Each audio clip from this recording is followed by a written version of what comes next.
Welcome back, everyone, to another episode of Cocktails with the Homies. My name is Daniel. I'll be your host this evening. Here at Cocktails with the Homies, we like to dive into stories of different people in this industry, particularly bartenders. We seem to find are most willing to make a cocktail and share. Today, I'm joined by a dear friend in this bar life and industry, Eric. Eric, if you want to introduce yourself to the folks, tell them where you work. Obviously, you know what you do, but yeah, let them know. All right. I'm Eric. I work at Elvira, a little Italian spot on Point Loma. Mostly what I do is make the cocktails. I would hope was my man. My main job title. But yeah, come on down and visit. Some pasta, some pizza, and pour some cocktails. Yes, delicious cocktails, I would assume. I would hope. Yeah. I would hope too. I am the beholder. I am the beholder. You haven't lost your job yet. And that really is the litmus test. I would say. The standard is set high, for sure. So, I mean, let's start from the very beginning. Tell us how you kind of got into this. What brought you to the art of putting drinks and liquids into cups? Yeah. So it was kind of an accident that kind of. An uphill accident. Yeah, that's exactly.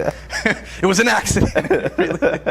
No, but I started as a food runner actually at Cesarina Pasta, which is kind of become this whole juggernaut thing. Yeah. And then because I was right at the beginning, and then before we didn't have a cocktail program, we had a liquor license that was mainly just wine and beer, and then you could do soju cocktails as well.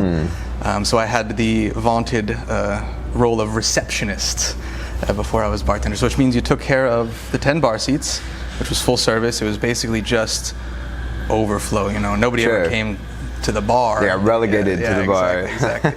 But it was also right after COVID, and then we were doing just an insane amount of to-goes. So you did all the to-goes, you took care of the bar, and you made the 4 soju cocktails, which was like an espresso martini. You got a spritz, like a gin and tonic basically with soju, and then you had an Irish coffee with fresh whipped cream. And then made all the coffees and all the espressos in there and everything like that. And it was the worst job, just because no one wanted to do it. It was so much work to get the to-goes going, and then so I was the only one doing it. I was the only one that was willing to do it.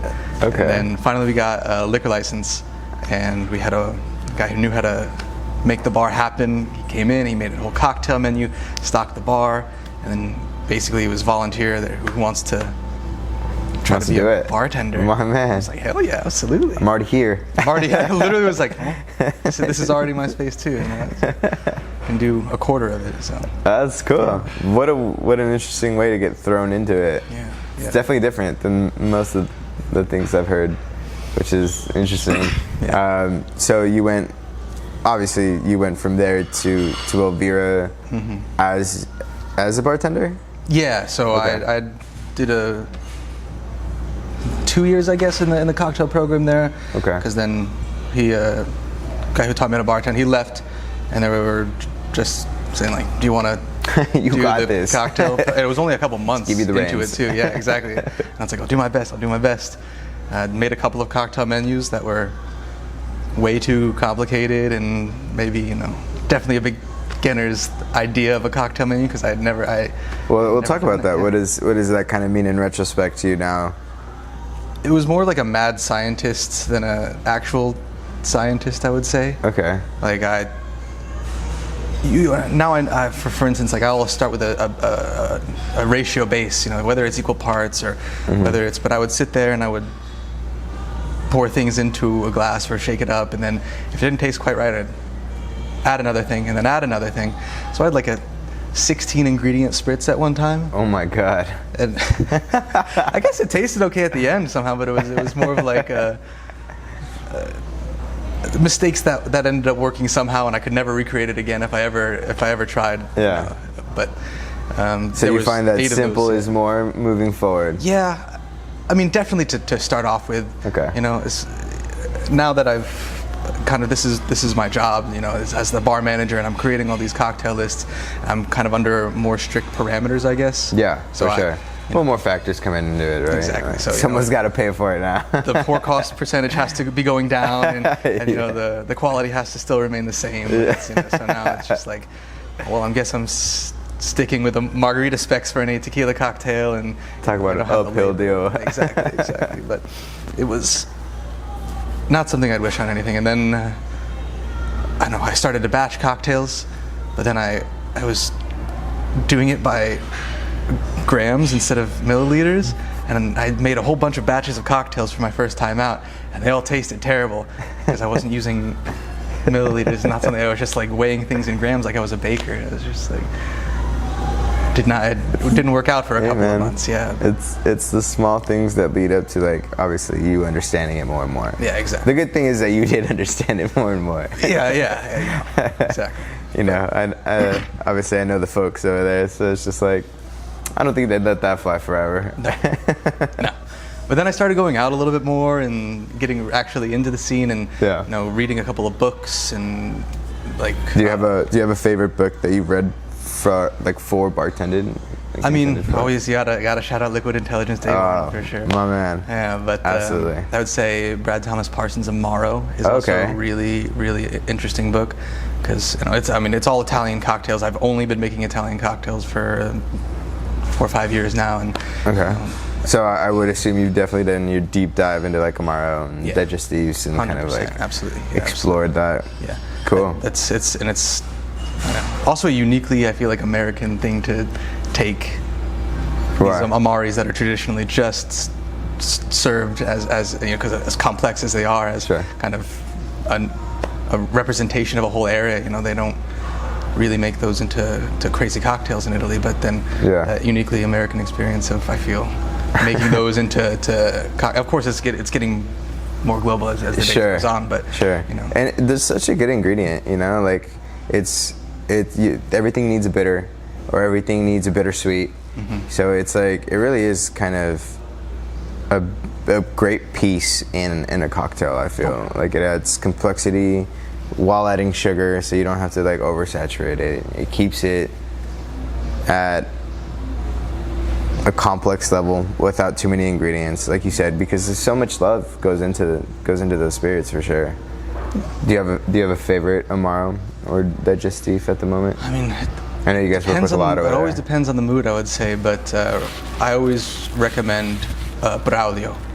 It's what we call an Amaro Alpino from the Alps, from the north of Italy. It's from a little town called Bormio in the Swiss Alps, and I feel like you work with what people know. You know, as long as they're curious, it's always like a boon. You know, it's something you can work with, at least as long as they're curious. And people know Fernet, obviously, if they're familiar with any sort of, you know, dive bar or bartender's handshake. You know, so for sure. It's something that I feel is a good segue. Oh, if you like Fernet, if you know that, then you can taste this. It's a little less minty, but it's got that, you know, pininess. It's a little bit more bitter. A lot of Amaros that you'll find is a little bit on the sweeter side. So, do you find yourself more of a purist with Amaros? And saying that, like, well, I like to enjoy them neat, but it's good to put them in cocktails. Or do you find yourself I'm not a purist. You do whatever you want with them, honestly. Like, put it over ice. Like, it's all right as long as you're kind of. Would you prefer it in a cocktail, or would you prefer Braulio kind of like right there, neat? I think I'd prefer it in a cocktail, honestly. Okay. Yeah. Do you have one currently in a cocktail? I don't. It's been in the works, but it's a little bit more. If it's my favorite, I got to make something that stands out. Really takes the cake. Yeah. Do you have a favorite cocktail? Off the menu right now, or just in general? Just in general. Just in general? I mean, I gotta go Negroni. Out of all the things, I know it's a simple answer, but it's something that I keep coming back to every time. And I mean, I hope you work in an Italian restaurant. That's also. At least the Negroni is like, it's yours. Exactly. Yeah, exactly. And that's another thing. That's just like. And it's cool that there's like, again, there's different Amaros to do. Amaros or digestifs to choose to incorporate into a Negroni. It doesn't always have to be a Campari Negroni. Like, obviously Campari Negroni, it's what it is. But I think it's a cool little journey to like. I think at Elvira there was this gin that was like a little different. I think it was from Italy for one, but it was like I forgot which one it was called, Amalfi or something. The Amalfi gin, yeah. I have a couple of. I have only Italian gins right now. Yeah. It was awesome. It was awesome in a cocktail. It was a little different than most gin that you get in like America. Yeah. But people are very into. They always say just like give me a London Dry and call it a day. For sure. Me Hendrix or something like that. Tanqueray 10. That shout out Jason O'Brien showing me Tanqueray 10 because that shit was fucking. You can definitely tell delicious. When Tanqueray is in your drink, which I really appreciate. Like that's a very specific gin that I really But Tanqueray 10 is like them two, the regular one and that one. It's like worlds apart, totally worlds apart. It's how different it is. Kind of lends to like the craftsmanship of that company and like the differences that they put towards their product. It's really good. I was only Italian gins at the bar right now, which is great for me, but some people like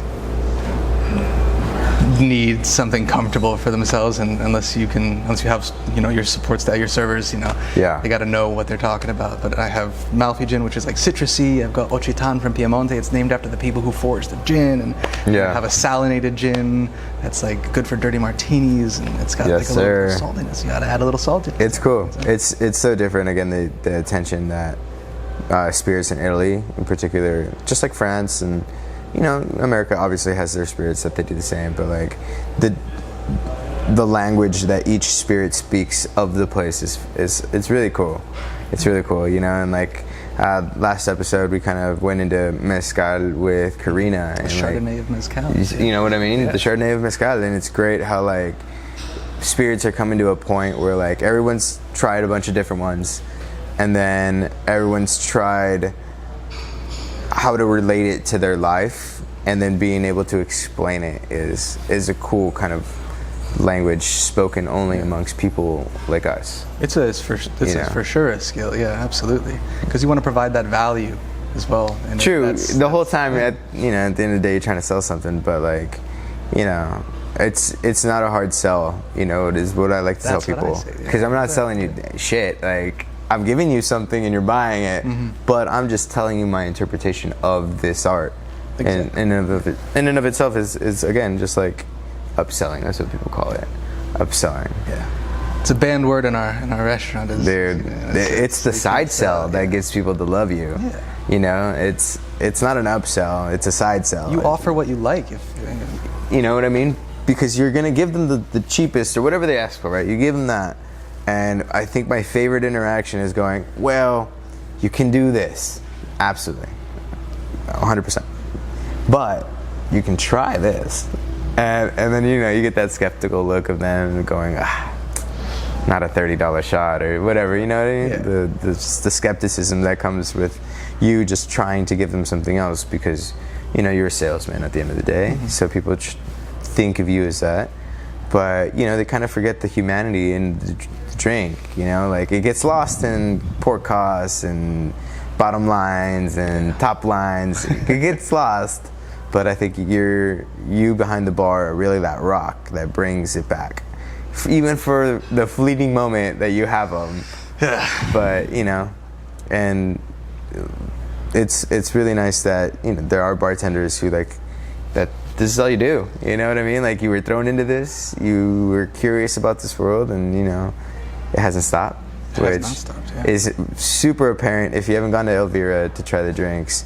I think last time I saw you were working on it was a dessert cocktail, but you had the ice cream in there. Yeah. So it was a granita. Like, no. Well, yes, that one, but it was like a coffee one. But it was a coffee granita. Oh, okay. So I took the same thing from the Scropino, which is like the cocktail. Fucking insane, man. I still remember that drink. It was really good. It really did impress me. I was like, fuck, dude, it was really cool. Yeah. They tried to get a little something different going. It was not popular for some reason at all. You have your pre-shift to the service, be like, are we offering this cocktail? Guess not. Well, fuck, I thought it was great. But talk about your first one, because that for sure is a hit over there. Yeah, the Scropino. So like, this is something I'm fairly proud of. I would say is kind of it hasn't stayed on the menu like as the same kind of thing, but we're on Scropino 4.0 right now. Okay. So we started, and this is something I work with Cesarina on, where if you ever go to Rome in the summer on the Trastevere, in that little neighborhood on the banks of the river, like you'll see these old school guys in little huts on the side of the river just scraping lemon ice, they call Scropino. So I wanted to do that like as part of a cocktail, and so I have just lemon, a little condensed milk for the consistency of it, and ice, and I mix it up and freeze it, and that's kind of the base of that. And then it's always, I love a little interactive moment, so take a little carafe with it's great. Originally lemon and bergamot and vodka, is just to let that Scropino shine into it. Yeah. And you pour it at the table, and people love lose that. Their shit. People lose their shit. I'm not even kidding. The effect that you had of pouring something in, or even letting them do it, it's really cool. I always like to take a moment, let them get their phones out. It's like doing the affogato at the table. Yes, sir. And now I have a mocha Negroni, so I put it in a big mocha pot, and I literally stir the cocktail, put it in the mocha pot, then pour it at the table. But people love that. Yeah. I mean, throw them a bone once in a while. Hey man, every little thing that makes your drink unique, like why not? You see it and smell and hear. You hear it before you even taste it. Exactly. It's like it's 3/4 of the interaction is done before they even get the drink into them. So it's like, why not? I think the show is great. Yeah. 100%. Tableside works for a reason. Yeah, literally, Cesarina founded on the principle of the tableside tiramisu. People come all over for just the tiramisu, Yeah, they lose their shit. So, talking about the city and where the bartending has come, how do you enjoy kind of the uniqueness that this place has? I mean, seeing how I don't think you've bartended in any other city, do you find the city kind of welcoming in regards to like going to different bars and trying to like see what's going on around with people? 100%, yeah. I mean, it's weird because I didn't have that kind of community in Point Loma, and there's not a lot of crafted cocktails in Point Loma and Ocean Beach that I've been going to. I mean, I'm sure there are places that, off the top of my head, that I could go to, but it's not something that like I've actually been a part of. I actually went out for the first time in North Park to a bunch of bars this week. Oh, cool. Yeah. So how was that? My friend Joseph, who taught me how to bartend as well, had said, "This is my stomping ground. Come on out." And we started at 7 Grand, which I had never been to, and it's crazy because they have.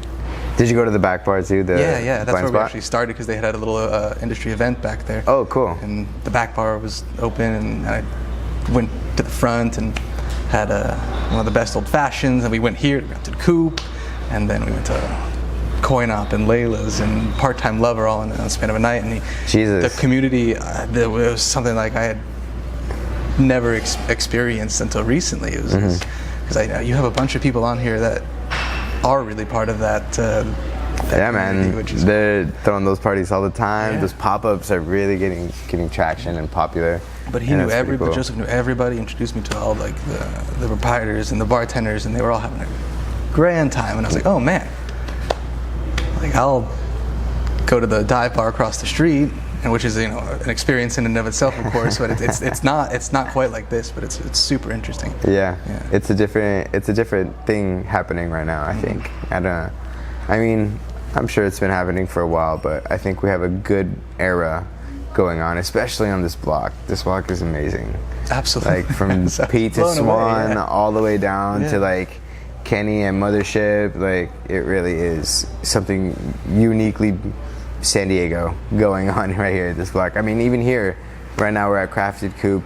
The boys here, they, give out their space, and this whole thing only is happening because of love of the block and the love of other bartenders trying to, I think Kel says it best, in a rising tide, all ships float. So it's just like this whole movement and idea that we're not going to survive without each other. And, COVID was unique on this block because of that mentality superseding this ability to come in restaurants, right? Like the love was still there regardless of whether you were open or not. Some places stayed open and did takeouts and tried to survive by, you know, crawling and scratching, and, you know, they got through it. And, you know, I was here at Tribute Pizza during that moment, and I've never seen the block come together so hard.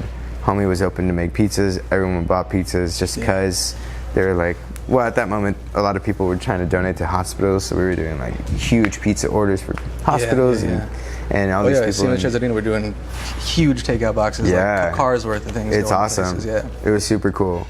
I was over there cold calling people selling cocktails, like, like, hey, I know you have a number here with Tribute Pizza. You know, I'd love to offer you a cocktail. I made it myself. Swear it's good. Like, it was a unique moment, but I asked that question because of this block, and it demands that question now, which is super cool. This like environment that we're in is really starting to thrive, and I love to see how it interacts with the people who make it. You know, it's a different story for all of us in regards to the story of like living as a bartender outside of bartending, right? Because a lot of us take our work home in a form of like going out and partying. It is work, right? Work in a sense, loose, light, slight work. You can enjoy work too. It's all right. But it's, I think you'd have to come back to me in a couple weeks' time when I've done it again, because it was. That's a lot to. That's a big first bite. Oh yeah. From the block, you did what, like 5-6 places. I think we went to 6 to 8 places. And he knew and everybody, and everybody was like two. So happy to meet me, and I just like, this is really something that I had been missing. It's I don't talk to a lot of people about the cocktails that, you know, I have very few people to kind of bounce it around off of. Like, I talked to Joseph, and, you know, the bar manager at Cesarina right now is Sydney, and then she does a great job with that. And so, but other than that, I would love to have people to bounce ideas off with and talk. Definitely the block to fucking stumble down and like learn and really try to talk to these people and find out, because not only do you learn from the block itself, the people who work here, but this place kind of is a magnet to all the talent in San Diego. Like, they know that here is the place to come to meet other bartenders chilling, bar managers, restaurant owners, restaurateurs. That are still so involved with it too. Oh yeah, you know, that this is their spot to come drink, and like they'd rather come to this block than like Del Mar or something. It was a great place to kind of, I mean, we all maybe sometimes, hopefully, maybe it's not just me, get to the point where you don't lose love for it, but it's just, it gets a little monotonous, and I'm out there, and then to come here and then see other people that are having a good time, making good cocktails, and then really engaging in it, it's always like a good lift for the spirits. You're like, oh man, people are really still doing this and enjoying it, and you know. And you get to see the fruit of all that, of all that fucking, all that love and camaraderie kind of like come together, and because of alcohol. Like, it has so many downs, but you know, alcohol really does have a lot of things that it nurtures, if that's the kind of, you know, energy you're giving it and cultivating with the people around you, I think. But you know, in a total polar opposite idea, you have to get yourself away. You have to cut the cord for a second and kind of come back to a point where you're in balance, right? Because everything in balance. Everything in balance. Absolutely. Yeah. So with that being said, what do you kind of do outside of work that kind of gets you back into, I would say, like, when I'm kind of out and about and like really doing all those things, like, I get less creative because I get more involved in like other things. I feel like it takes away from like that energy of creativity for me. Do you do anything on the other end that like kind of brings you back and like recharges you, so to speak? Oh yeah, I do a couple of things. I would say what I'm most into right now is doing ceramics. I'd say that's like takes up a good percentage of my time. Is I go to the studio in OB, and it's free for all basically. That's super cool. 24 hours a month. You gonna make your own tiki mugs? Exactly, yeah. So it's just something I've been working, because I don't do a lot of tiki cocktails. Okay. So I have a couple of mugs that I've been working on for tiki stuff. But that's super cool. There's been a bit of breakage in my own house for the plates that I have made, and I taken a little bit of break because of my fingers and bar rot. And sure. Going to do ceramics kind of just exacerbated that, but really, 100%. Just dried out your hands. Constantly wiping and That's getting fair. your hands wet, and then the clay literally it was so painful. It was just terrible. You got a Costco-sized thing of that hand moisturizer back there? you know it, yeah. Literally the biggest towel I could find. But just now I'm trying to like re-up that kind of stack of plates and bowls and ramen bowls and glasses and espresso cups and things like that. And you're not looking at your phone, because if you look at my phone, it's all golf and cocktails, and it's just like, I could be making that, and it is kind of a lot of brain power to do something that's for work that I still enjoy, but it's yeah.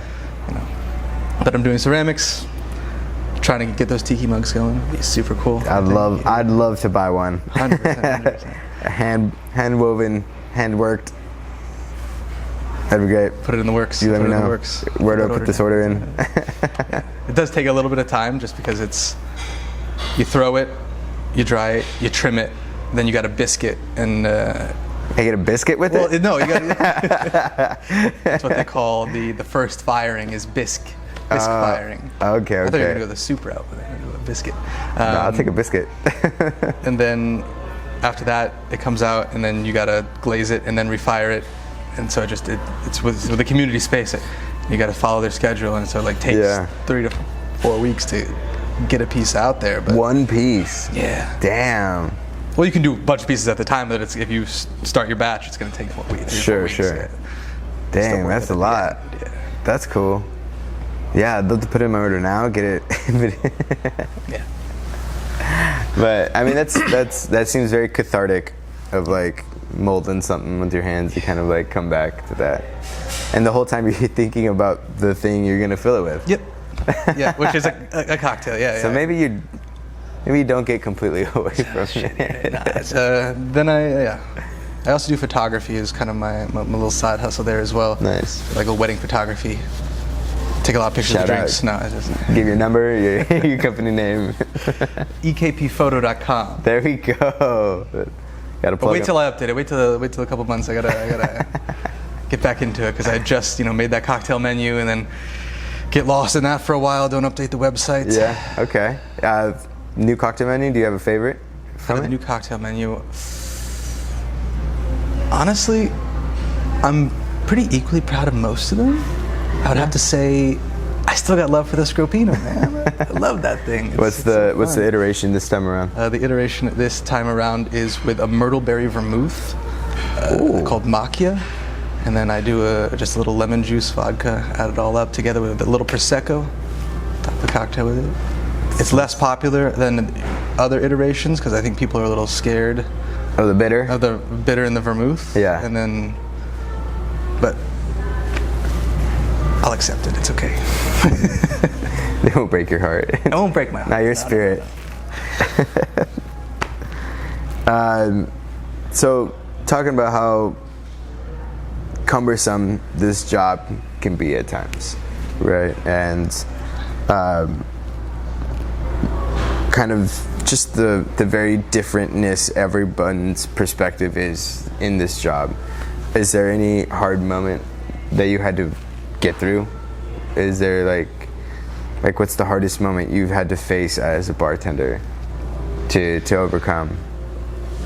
There are a lot of them, of course. Everybody's trials and tribulations. I guess I have like kind of two answers. We've all had our knives thrown at us. Yeah, in a general sort of way, I'd say that like it's a struggle every night to get everybody on the same page as you when it's your menu, and you got to be gone sometime, and you got to make sure that that quality is still there, that everybody's kind of realizing your vision, even though you're not the owner of the restaurant. You're just making that menu, but it's you got to let go of a little control at a certain point and trust that the things are just being done the right way, and okay. that the garnishes, they're looking good. And so as long as you can kind of convince people that, you know, even if they're not the biggest fans of their job, or, you know, they come in hungover one day and they're not giving it, you know, everything they could do, that you got to be so invested in personally that, you know, they got to do it for you. If they're not doing it for anybody else, like, you gotta be like, please just make sure this comes out, and because it's my name on that cocktail menu, you know. It's, you tell people to come in and it's not the way I want to, you know. It's going to happen eventually at some time, but, you know, it's got to be something you try to mitigate at the most. Mm-hmm. You know.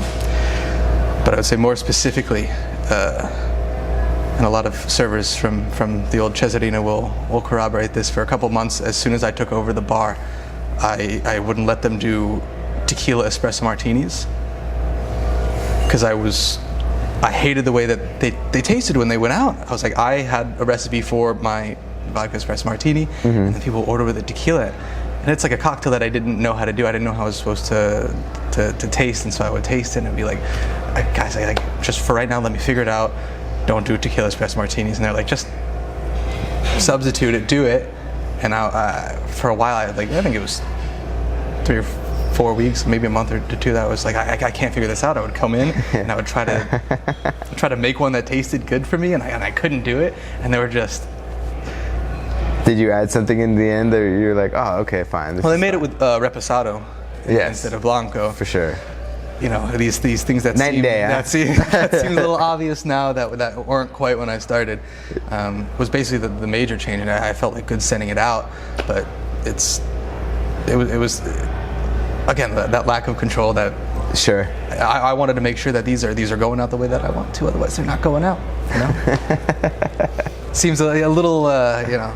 No, control-ish, I mean, but you might have a control issue, but that's okay. There's much different issues to be had, so that one I don't think is a terrible one. Because it was like I had the fact that I had never done this sort of bartending or any sort of bartending, but what I'd known from bartending is sort of very specific, very craft. If I had gone to Polite Provisions before, mm-hmm. like, they're not gonna. They obviously know how to do it, but they're not gonna serve me a poorly made drink at the very least. You know, it's I might not like it, but it's going to be made the right way. You know, it's sure. going to be how you're supposed to make it. Yeah. So it's talk about setting a standard and for then yourself. This restaurant's already a juggernaut. They're doing $5 million in sales, and you know, you've got junior bartender over here with 2 months of experience trying to crank out a cocktail menu of 8 cocktails and mocktails.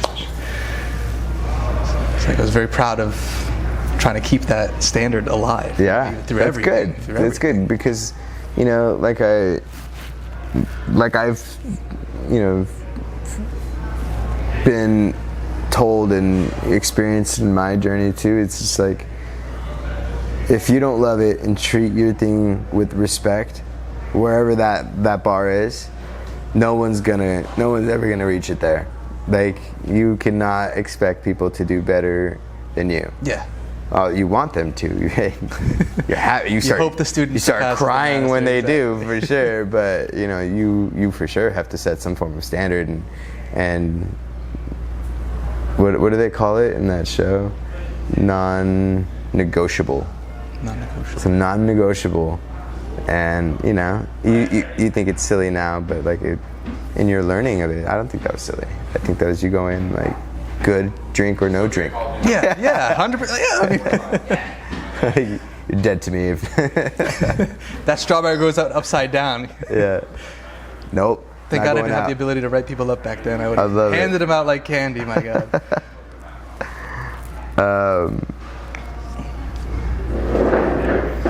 So, you know, talking about this craft and how much you care for it and love it and want to do it.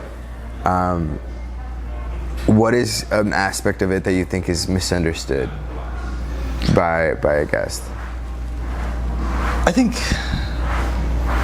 it all depends. Yeah, it depends on your guests and what they're really in for. You got to remember that, especially in places like Elvira and Cesarina, not a lot of them are coming for the cocktails. It's not a place like Crafted COUPE. It's they're coming for the food, and they could think about a cocktail. And I think a lot of the times that they think of it very specifically as something they've had that they should have again, that they are very specific about, with not really knowing why they want it that way, because they've been to somewhere that does a good cocktail, and they'll write it down, they'll take a picture of the bottle, and it's a very specific kind of thing where you go to a place like Elvira and they don't have a chicken parm on the menu, and you just pivot to something completely different, like, oh, I'll have a bowl of Cheerios. You're like, oh, well, no, you wanted something similar. Like, I don't have that exact gin, but I can guide you to something a little bit more specific. Like, they'll come in, they'll order fucking Tanqueray number 10 martini, and I was like, sorry, I don't have Tanqueray number 10, and they're like, I'll have espresso martini. How do we get there? Like, that is a puddle to jump. It is a puddle. And more power to them. I just want to make them happy at the end of it. I can definitely make that espresso martini, but I'd rather they understand that, like, I have a full bar. Because I don't have Tito's doesn't mean that I don't have a full bar. I can get you close, and we can get you that flavor profile you wanted. It's because it's interesting that bars are a little bit ubiquitous in that sense, where you can go and you can have a martini at a full bar. It may not be the same, but it's if you want that flavor profile, that's why you go to an Italian restaurant. You want Italian food. You go to a bar that you want something. You should sort of respect that bartender's ability, hopefully, to get a little bit closer than yeah, all these guests have been hurt before. That's also true. They come in like beaten dogs. Yeah. Like, oh no, you don't got Could that. I have a fine gin or you never know what you're gonna get sometimes, I think Elvira definitely creates that interesting kind of experience of a bar, because they don't have a lot of like mainstream shit. It's all very Italian. I hope it's like in the least bougie way possible, that like we don't have. I don't think it is. Yeah. I don't think it is. I don't think it comes off that way. Oh, we don't have. I mean, I guess it's really in the delivery of it all. You're over here being thrown into this, learning as much as you can, and in that spirit of learning, you're essentially just like sharing all this learned stuff with these guys, because that's all you know. Well, now obviously not now, but that's how it started, and it really did provide this like weird ability for you to be like, I got you. Like, don't worry about it. Come here, Poppy, I fucking got you. Yeah. Chill, just sit back, enjoy the pasta, drink the drink. Yeah. Because they do kind of put it up in your arms a bit, because there's no Tito's, there's no vermouth that they understand or know, there's no... Yeah. I mean, it's like, I always... For people that want a vodka martini, and I go through my vodkas, Humble Distillery, shoutouts, is my well vodka. Number one. And then I go through it, and then the next one is up is Kettle One. People know Kettle One, but I try to like get through it, so I'm holding the bottle of Kettle One, but I have this. And like, Kettle One. It's like I have Volcanica. I have Humble Distillery. I have Kettle One. I have Volcanica from Sicily. It's all Sicilian grains. It's really cool. It's Italian vodka. And then smell the salt water. They're like, did you say Kettle One? I was like, okay, no worries. Hey, listen, all good. But I love it. But I mean, you still go through it. That adds this step of service that you have to really work for. Yeah. Like, you have to sell them on that spirit, because it's just like that. You can wave the Kettle One in the background, but like, I'm not stupid. Try this, please. It's in the back bar, but it's in the back of the back bar. So, put that bottle right in front of Volcanica. The one bottle you turn around. Did you mean this one right here? You turn it around on purpose. You don't see it. This one didn't come with a label. Shit. No, I mean, it's definitely something unique coming out of the bar there, for sure. For good. Yeah. For good. I feel like we do the same with food though too. It's like it's not Italian American. It's Italian food. Like, yeah, it is. Some people Roman. won't look at the menu and they want a chicken parm. I mean, you're not going to tell them we don't have chicken parm. You're going to be like, oh, actually, while we do a couple of things that are similar, we mainly focus on like the area of Lazio, of Rome. So if you like the chicken parm, may I suggest this thing with eggplant that is similar. It's like you guide them to a different experience. At the end of the day, hopefully that you've don't want to teach anybody anything, like if they don't want to learn it, but you hopefully that they come out of that experience knowing something different, you know, and knowing something more interesting. Hopefully. That they wouldn't have thought they would have leaving. Exactly. But no guest ever wants to. And there's no risk. Like if you don't like that cocktail, I'll throw it. I'll fire myself. You know, like, self-flagellant there, and then just make them a new one. It's it's not my money. I have my costs are in line. You know. Yeah, there you go. Yeah, and Elvira does a great job of that. Of like, don't worry about it. It's okay. It's okay not to like it. And here it is. Here's another one. Yeah. Enjoy it. Right. I think it's good service. That's definitely what they push over there. Yeah. Push hard. They sure do. It's an important part. It's again uniquely American thing of why the service industry is so prevalent here, why it exists, is why we do it. It's these people know what they're offering, know what they can literally bring to the table. Of course. You know, it's seriously. Hopefully they enjoy it. Hopefully they took something with them that they wouldn't have otherwise. Exactly. That's all you can hope for. And that is like a great service, right? Like not only did they feel loved, not only did they feel like hospitable, a hospitable nature from the person serving them, but they left with a little something extra. A little extra. That's I really love being able to like show people new spirits. That really is cool. People take out their phone, whole bars like watch. It's like the fajita effect. Whole bars just like watching. Like, that must be something good. That must be good. Yeah. And then you sell 4 or 5 more, and it's a good night. Yeah. It's a good night for everyone. Absolutely. Good, for sure for you. But any night I sell a couple of Amari, Digestivos.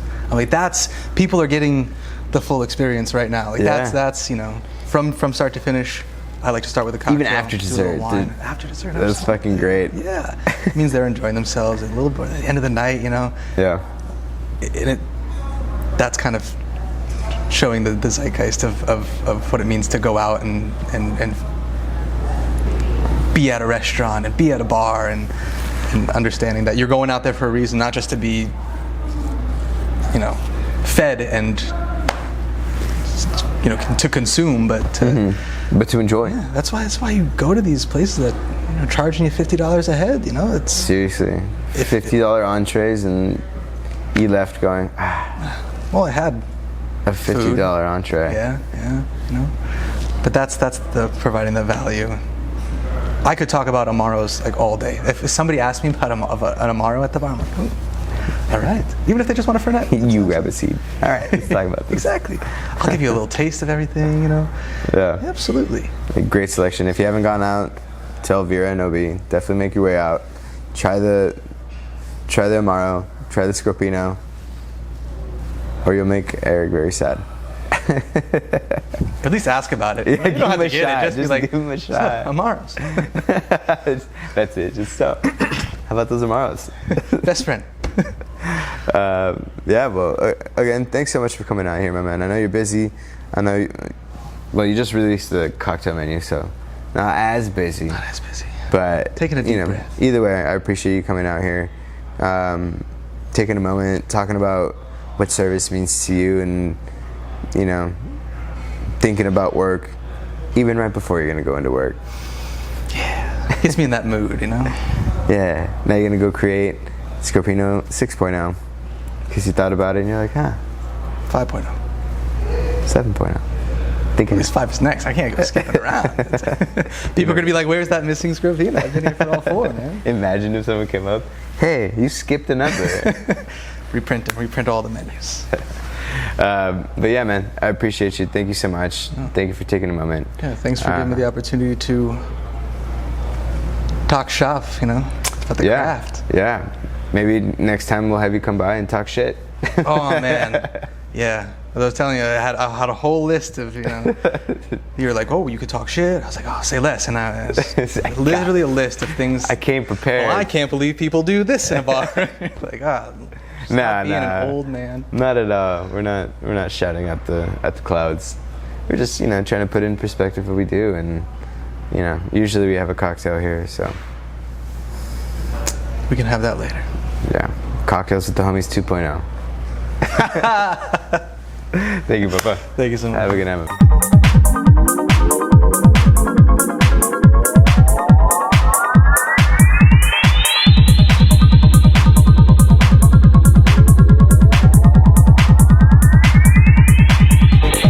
Head in action. All right. This is like the one part I suck at. It's the opener.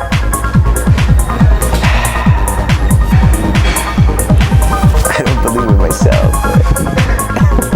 That's your open. And welcome back. This is Cocktails with the Homies. How many guests have moved